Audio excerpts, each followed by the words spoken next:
بسم اللہ الرحمن الرحیم۔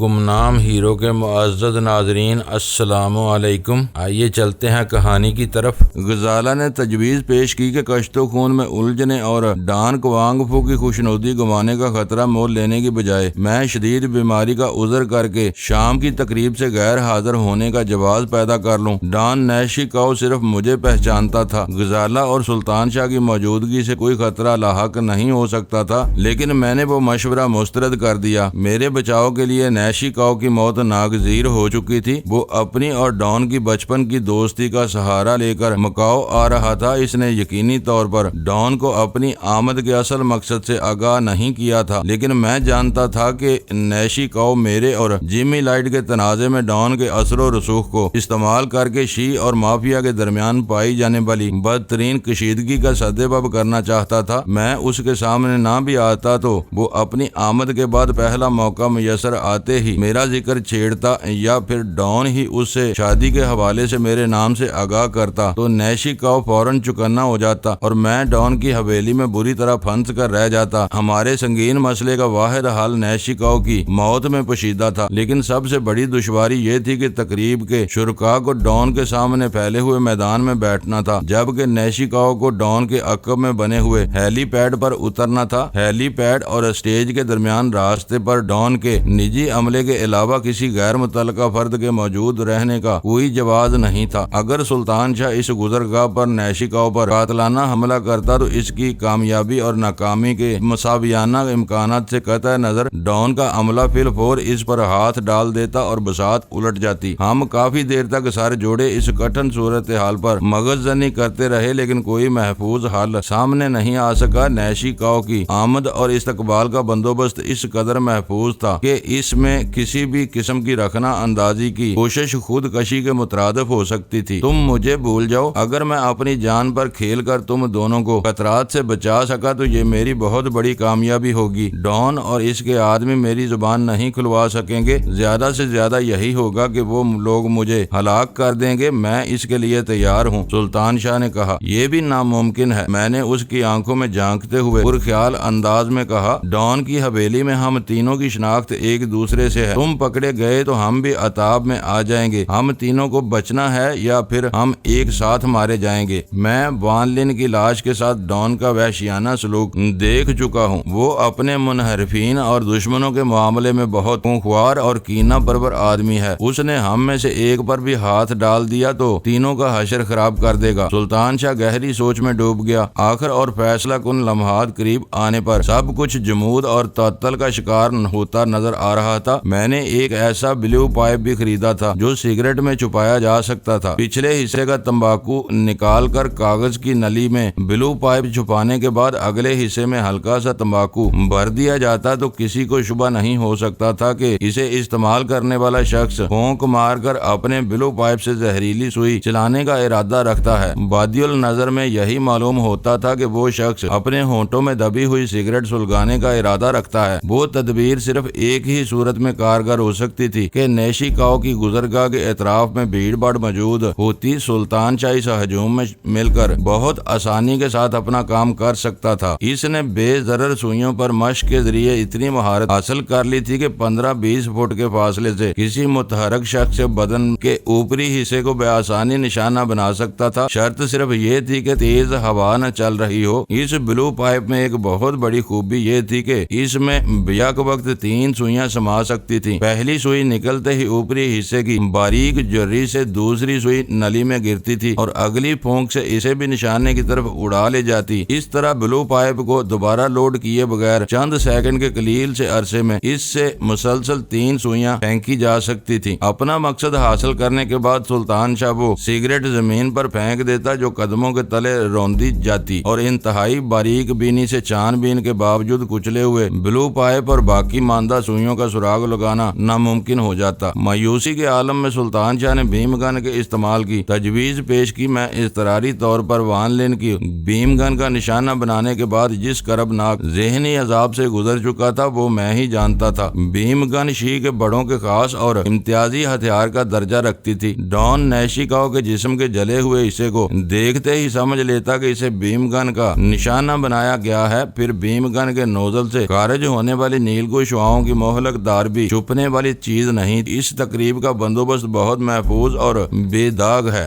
غزالہ نے ٹہلتے ہوئے کہا, مجھے تو بچاؤ کی ایک ہی صورت نظر آتی ہے کہ نیشی کاؤ کے پہنچنے سے پہلے اس تقریب کو درم برم کر دیا جائے اور اسی افراتفری میں اسے موت کے گھاٹ اتار دیا جائے. اتنی بڑی اور منظم تقریب کو درہم برہم کرنا ناممکن ہے. میدان میں ڈان کے عملے کی بھاری تعداد موجود ہوگی, وہ ایسی ہر کوشش کو ناکام بنا دیں گے. سلطان شاہ پر بد دلی طاری ہوتی جا رہی تھی. پھر یہ قوم تو ایسی بے خوف ہے کہ سانپوں تک کو کھا جاتی ہے. پاکستان میں تو ایک دو بے ضرر سانپ چھوڑ کر بھی بڑے سے منظم اجتماع کو درہم برہم کیا جا سکتا ہے. بس ایک ہی صورت نظر آتی ہے. میں نے چند ثانیوں تک سوچنے کے بعد کہا, اگر بیل مشتل ہو کر ہجوم پر چڑھ دوڑے تو سب سر پیر پر رکھ کر بھاگ نکلیں گے. اس کے لیے ضروری ہے کہ بیل اردو یا انگریزی سے واقف ہو اور ہمارا ساتھ دینے پر آمادہ ہو جائے. سلطان شاہ نے برا سا منہ بنا کر کہا. اس کے جلے کٹے تبصرے پر غزالہ بے اختیار ہنس پڑی. سلطان شاہ زیر لب بڑبڑانے لگا, اگر تم صرف اردو سمجھ لو تو بیل کی زبان دانی کی ضرورت باقی نہیں رہے گی. میں نے کہا, تم کل ہی دیکھ چکے ہو کہ مضبوط چوبی شہتیر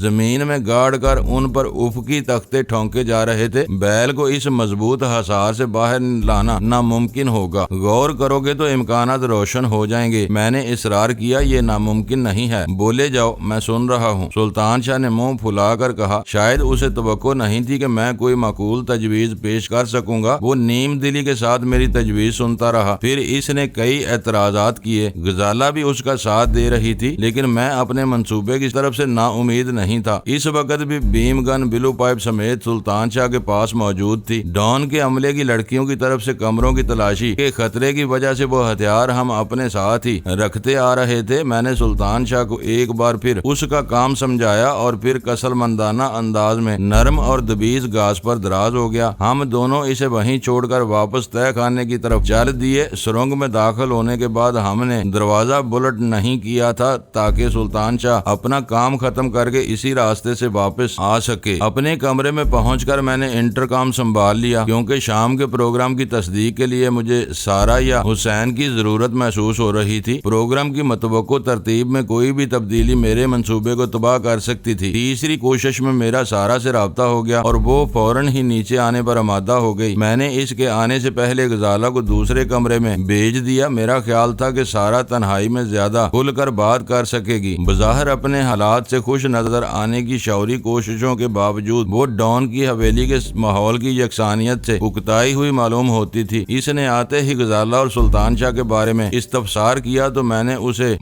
بتایا کہ سلطان شاہ حویلی کی سیر کو نکلا ہوا تھا اور غزالہ دوسرے کمرے میں آرام کر رہی تھی. اسے اتنی جلدی آرام کی ضرورت پیش آ گئی. سارا نے مانی خیز لہجے میں سوال کیا, تم بےہودہ ہو یہ کیوں بول رہی ہو کہ وہ پچھلی رات کی جاگی ہوئی ہے؟ میرے پیر کی باری ڈریسنگ مجھے پریشان کر رہی ہے. میں اسے تبدیل کرنا چاہتا ہوں تاکہ شام کو لنگڑانے کی نوبت نہ آئے. رسمی گفتگو کے بعد میں نے کہا اور اس نے فوراً ہی اپنی خدمات پیش کر دی. میرے علاج کے بارے میں وہ پوری طرح باخبر معلوم ہوتی تھی. میرے بازو میں ایک انجیکشن لگانے کے بعد اس نے پٹی بدلنی شروع کی تو میں نے سرسری انداز میں شام کے پروگرام کا ذکر چھیڑ دیا. اس نے بتایا کہ مہمانوں کو 6 بجے مدعو کیا گیا تھا. اسی وقت مجھے اور غزالہ کو وہاں پہنچنا تھا. 6:15 بجے ڈان آ کر مہمان کو خوش آمدید کہتا, پھر ہماری شادی کا اعلان کرتا. اسی کے ساتھ شیمپئن کا ایک دور چلتا اور ڈان کے خاص مہمان ہمیں شادی کی مبارکباد دیتے. 6:45 بجے سے 7:15 بجے تک بل فائٹنگ کا پہلا مقابلہ ہوتا اور اسی وقت ڈان کا بچپن کا دوست ہانگ کانگ سے ہیلی کاپٹر کے ذریعے حویلی کے ہیلی پیڈ پر اترتا اور ڈان اس کا استقبال کرتا. شراب کے مسلسل دور کے ساتھ 9 بجے تک بل فائٹنگ کے مقابلے جاری رہتے, جن کے اختتام پر ڈنر شروع ہو جاتا. 11 بجے تقریب ختم ہو جاتی اور ڈان اپنے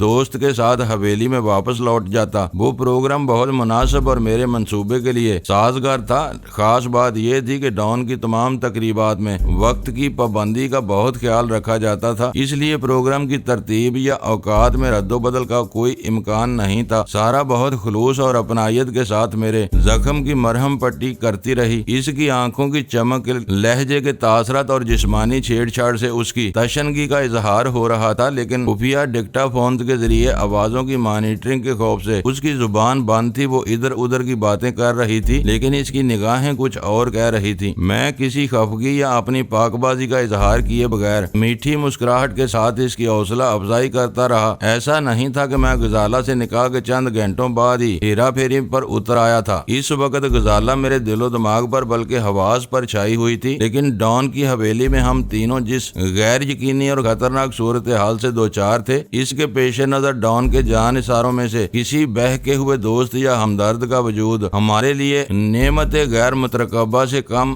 نہیں تھا۔ اگر سارا کو میری ذات میں اپنی تشنہ آرزوؤں کی تسکین کا کچھ سامان نظر آ رہا تھا، تو اپنی ناگزیر ضروریات کی وجہ سے مجھ پر لازم ہو گیا تھا کہ فیصلہ کن لمحات گزر جانے تک اس کی خوش فہمی کو برقرار رہنے دوں، تاکہ بازی الٹ جانے کی صورت میں اس کی خفیہ مدد ملنے کا امکان برقرار رہے۔ وہ باتیں کرتی اور ڈریسنگ کے عمل کو طول دیتی رہی۔ اس کے ساتھ مجھے یہ دیکھ کر خوشی ہوئی کہ میرے طلبے کا زخم زیادہ گہرا نہیں تھا اور اس پر کھرنڈ جمنا شروع ہو گیا تھا۔ میں 5:30 بجے درد کم کرنے والا انجیکشن لگا دوں گی اور تمہیں پوری تقریب میں درد کا احساس نہیں ہوگا۔ ویسے تمہارے خون میں زبردست قوت نمو ہے، یہ زخم بہت تیزی سے بڑھ رہا ہے۔ ابھی کون سا انجیکشن لگایا ہے تم نے؟ میں نے اسے چھیڑتے ہوئے پوچھا۔ اینٹی بایوٹک، اس نے والہانہ نظروں سے میری طرف دیکھتے ہوئے کہا۔ 24 گھنٹے گزرنے سے پہلے ایک اور لگے گا، پھر اس کی ضرورت باقی نہیں رہے گی۔ سارا کی وہ بے زبان لگاوٹ دیکھ کر مجھے بے اختیار وہ عورتیں اور لڑکیاں یاد آ گئیں جو اپنے محرموں کے ساتھ بیٹھ کر چوری چھپے اپنے محبوبوں سے آنکھ لڑاتی ہیں۔ ڈان سارا کا محرم تو نہیں تھا، لیکن اس پر کسی شوہر سے زیادہ تصرف کا دعوے دار تھا۔ وہ سارا کی سپاٹ آواز ضرور سن سکتا تھا، لیکن اس کی نظروں میں ہلکورے لیتے ہوئے پیغام کو دیکھنا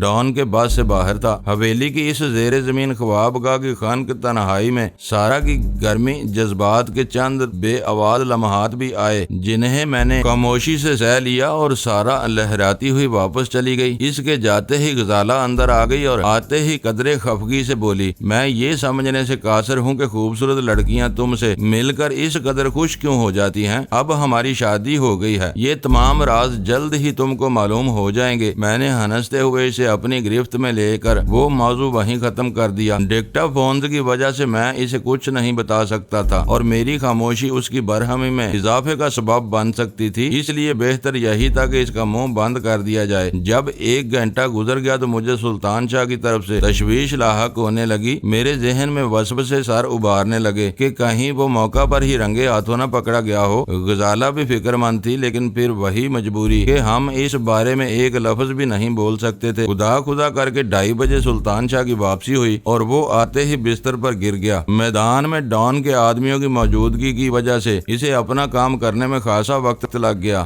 جب وہ لوگ کھانا کھانے کے لیے میدان سے ٹلے تو اسے موقع ملا اور پوری احتیاط کے ساتھ اپنا کام سر انجام دے کر لوٹ آیا۔ میدان اور اس کے قرب و جوار میں گھومتے پھرتے ہوئے اس نے بعض چینیوں کا ہاتھ بٹایا، جس پر وہ اس سے بے حد خوش ہوئے، اور کسی نے اس کی وہاں موجودگی پر تعرض نہیں کیا۔ اس کی تحریر پڑھ کر میں نے وہ کاغذ جلا دیا۔ سلطان شاہ کے آتے ہی میں نے کھانا طلب کر لیا۔ کھانا لانے والیوں کے ساتھ سارا کا رکا بھی آیا۔ وہ غزالہ کو تیاری میں مدد دینے کے لیے 4 بجے آنے کا ارادہ رکھتی تھی۔ جوں وقت قریب آ رہا تھا، ہم تینوں پر بے چینی اور اعصابی کشیدگی طاری ہوتی جا رہی تھی۔ سب سے بڑی الجھن تو یہ تھی کہ ہم اپنے مسائل پر بات بھی نہیں کر سکتے تھے۔ ڈان کی محفل میں شراب نوشی کر کے میں نے اپنی راہ ہموار کر لی تھی، اس لیے کھانے کے ساتھ آنے والی سرخ وائن کی 2 بوتلیں آہستہ آہستہ خالی کر دیں۔ اس سے یہ فرق ہوا کہ میرے ذہنی انتشار میں کمی واقع ہوگی اور میں ایک مرتبہ پھر پورے منصوبے پر غور کرنے میں مصروف ہو گیا۔ سارا اپنے وعدے کے مطابق 4 بجے آ گئی۔ اس کے ساتھ تیکھے خد و خال والی اطالوی لڑکی بھی تھی۔ وہ بیچاری چینی زبان کے علاوہ صرف اپنی مادری زبان بول سکتی تھی، اس لیے مسکراہٹوں کے علاوہ براہ راست کوئی بات نہیں ہو سکی۔ سارا نے ترجمان کے فرائض ادا کیے، پھر وہ دونوں غزالہ کو اپنے ساتھ لے کر دوسری خوابگاہ میں چلی گئیں۔ غزالہ کا عروسی لباس، جڑاؤ ہیروں کا سیٹ اور جوتے وغیرہ ان کے ساتھ تھے۔ آہستہ آہستہ ہم دونوں نے بھی شیو وغیرہ کر کے تیاری شروع کر دی۔ ٹھیک 5:30 بجے سارا میرے کمرے میں آئی تو مجھے نیم تیاری کے عالم میں دیکھ کر داد دینے لگی۔ سلطان شاہ کو کمرے ہی میں موجود پا کر اسے قدرے مایوسی ہوئی تھی۔ اس نے درد کو کم کرنے والی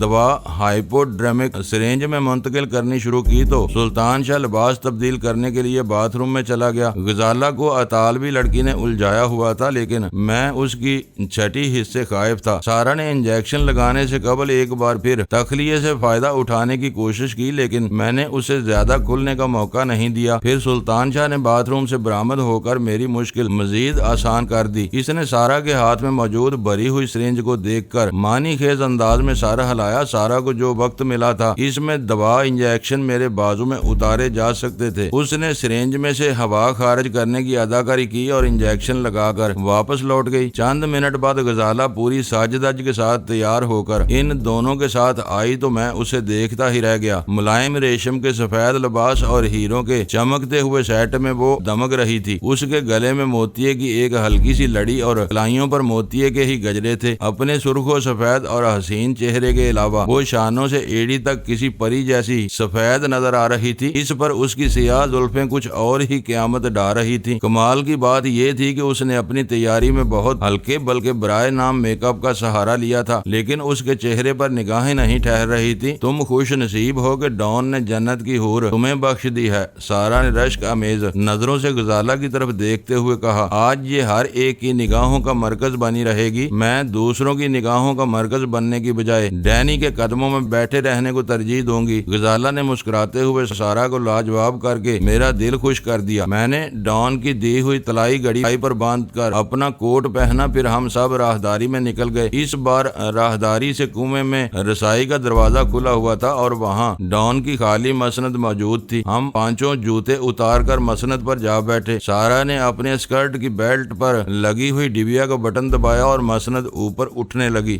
برآمدے تک سارا اور اطالوی لڑکی ہمارے ساتھ آئی۔ وہاں پورچ میں سیاہ رنگ کی بگی ہمارے انتظار میں تیار کھڑی تھی۔ بگی کی سیاہ لکڑی پر پیتل کی منقش چادریں جا بجا نصب تھیں۔ آگے دو دو کی قطار میں 8 سفید گھوڑے جتے ہوئے تھے۔ مجھے وہ سب خواب سا محسوس ہو رہا تھا۔ میں غزالہ کے ساتھ نرم مخملی نشست پر بیٹھ گیا۔ سلطان شاہ ہمارے سامنے براجمان تھا۔ ہمارے سوار ہوتے ہی وہ خوابناک سواری حرکت میں آ گئی۔ پھولوں کی کیاریوں کے درمیان بنی ہوئی پختہ سڑک پر بگی آہستہ آہستہ بڑھتی رہی، پھر ہمیں رنگین چھتریوں اور مہمانوں سے بھرا ہوا میدان بھی نظر آنے لگا۔ وہاں ہمارے استقبال کے لیے صرف ستر پوشی کی حد تک ملبوس لڑکیوں کا ایک جلوس موجود تھا۔ بگی رکتے ہی مہمانوں کے ہجوم میں بے چینی کی لہر دوڑ گئی۔ مرد عورتیں اپنی جگہوں سے اٹھ اٹھ کر ہمیں ایک نظر دیکھنے کی کوشش کر رہے تھے۔ بگی رکتے ہی سلطان شاہ اتر کر کہیں غائب ہو گیا۔ ہم دونوں کو دھیرے دھیرے اسٹیج کی طرف لے جایا جانے لگا۔ وہاں 5 منقش کرسیاں رکھی ہوئی تھیں۔ مجھے اور غزالہ کو درمیانی کرسی کے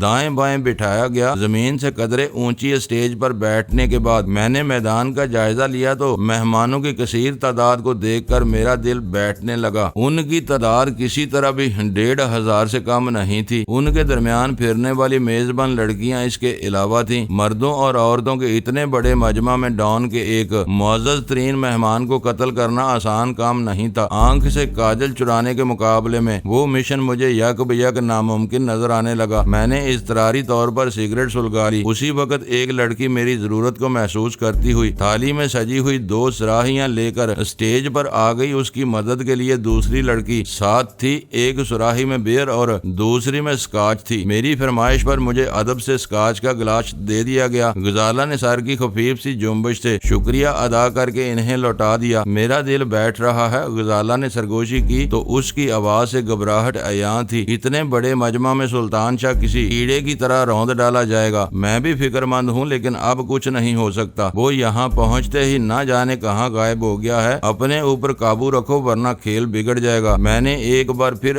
خالی رنگ کے گرد دور دور تک پھیلے ہوئے مہمانوں کا جائزہ لیتے ہوئے کہا۔ مجھے اندازہ تھا کہ تشویش کی وجہ سے میرے فکرے بے ربط ہو رہے تھے۔ میں نے اسکاچ کی بڑی مقدار اپنے معدے میں انڈیل لی۔ وہ اتنا بڑا مجمع تھا لیکن کبھی کبھار ابھرنے والے کہکہوں کے علاوہ وہاں ناگوار شور نہیں تھا۔ چھتریوں کے نیچے منڈلاتے ہوئے سگریٹ کے دھوئیں کے ساتھ فضا میں بس سرگوشیوں اور نیچی آوازوں کی ایک ہم آہنگ سی گونج تھی جو کانوں کو بلی معلوم ہو رہی تھی۔ اونچے اونچے آہنی کھمبوں پر نصب تیز سرچ لائٹس نے دھندل کا پھیلنے کے باوجود پورے میدان کو باقیہ نور بنایا ہوا تھا۔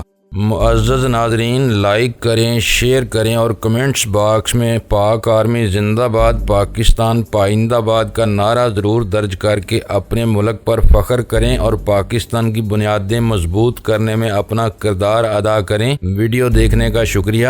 معزز ناظرین، اپنا خیال رکھیے گا اور ہمارے چینل کا بھی۔